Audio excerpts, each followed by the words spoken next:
Shri P P Muhammad എഴുതിയ സാഗരസീമകൾ എന്ന ഈ കഥാസമാഹാരം ജീവിതത്തിൽ നിന്ന് അടർത്തിയെടുത്ത കഥയുടെ ഏടുകളാണ്.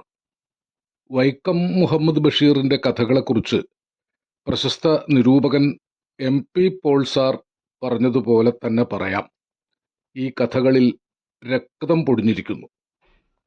ഓരോ താളും നിങ്ങൾക്ക് ചീന്തിയെടുത്താൽ അതിൻ്റെ വക്കിലെ രക്തം തൊട്ടറിയാൻ സാധിക്കും. പച്ചയായ ജീവിതമാണ് പി മുഹമ്മദ് എഴുതുന്നത്.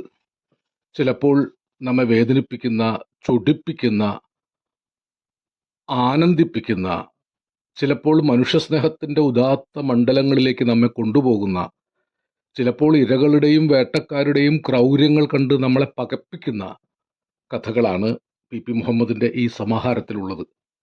ലാവാരിസ് എന്ന കഥയിൽ കാസർകോട്ടുകാരൻ മാമുച്ച നടത്തുന്ന ജനതാ ഹോട്ടൽ ചെറിയ വരുമാനക്കാരുടെയും പാവപ്പെട്ടവരുടെയും ആശ്രയമാണ്. പുറമ്പോക്കിൽ വസിക്കുന്ന അനാഥരും ദുഃഖിതരും ദരിദ്രരും പാവപ്പെട്ടവരും തിരസ്കൃതരും പല വേട്ടക്കാരുടെയും മുന്നിലെ ഇരകളും ആയ പാവപ്പെട്ട മനുഷ്യർ പരസ്പരം ആരെന്നറിയാതെ പോലും സഹായിക്കുകയും സ്നേഹിക്കുകയും ചെയ്യുന്ന വിശാലമായ മനുഷ്യത്വത്തിൻ്റെ ഭൂപടമാണ് പി മുഹമ്മദിൻ്റെ കഥകളുടെ ലോകം. വളരെ ലളിതമായ ഭാഷയിലാണ് ഈ കഥകൾ എഴുതപ്പെട്ടിരിക്കുന്നത്. വായിച്ചു തുടങ്ങിയാൽ ഒറ്റ ഇരുപ്പിൽ വായിച്ചു പോകാം. കഥകൾ ലോകത്തിൻ്റെ ചെറിയ ചിത്രമാണെന്ന് പറയാറുണ്ട്. ലോകജീവിതം കഥകളിലാണ് ആദ്യം രൂപപ്പെടുന്നത്.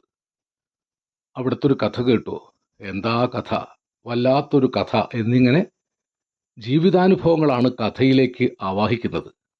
പി മുഹമ്മദ്